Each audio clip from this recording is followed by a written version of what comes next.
今日係2025年6月13日，見我着綠色衫就知個市升咗啦。標準普爾500指數6月12號收盤6045.26，升0.38%。最新科技股新聞：一、拉里埃里森超越傑夫貝索斯、馬克扎克伯格，成為世界第2富豪。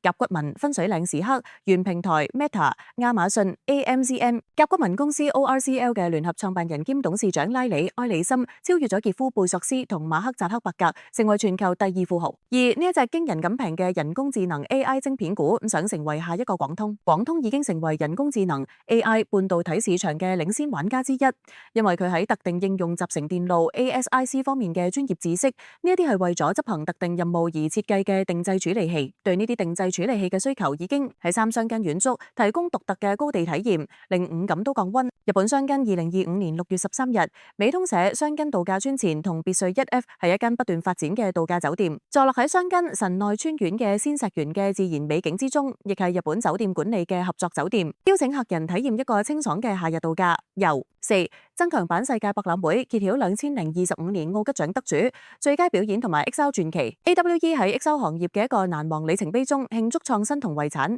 加州長灘2025年6月12日，美通社2025年美國增強世界博覽會已經結束，全球最大嘅 XR 同空間計算活動今日就公布咗 Best in Show 得獎者啦。5. 先接駁 AMD 用新嘅 Helio 伺服器挑戰 NVIDIA 嘅 AI 霸權。OpenAI 首席執行官 Sam Altman 確認 ChatGPT 將會使用 Lisa Souled 科技巨頭嘅最新晶片，未來嘅 AI 唔會由任何一間公司建立。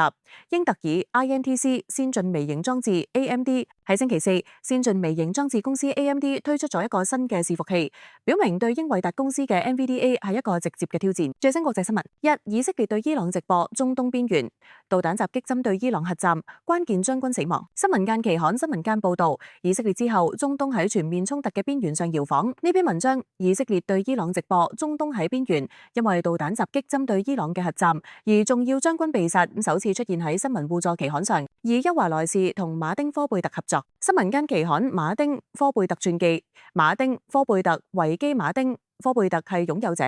呢個貼紙邱華萊士同馬丁科貝特合作，首次出現喺新聞間新聞期刊。三正詩，一位柏林作曲家武裝住弦樂、手提電腦同一個選擇歌詞嘅泥模，將古典極簡主義推向未來。4. 以色列對伊朗嘅襲擊之後，亞洲股市下跌，而油價就飆升。喺德黑蘭迅速推進嘅核計劃緊張局勢加劇嘅情況下，以色列襲擊伊朗首都後，亞洲市場喺星期五早段開始走低，而油價亦都飆升。5. AWE 2025由 Android XR、Snap 規格同 AI 提供動力。創辦人話：今年係增強世界博覽會 AWE 嘅強勁年份。新聞報道到呢度，多謝大家收睇，下次再見。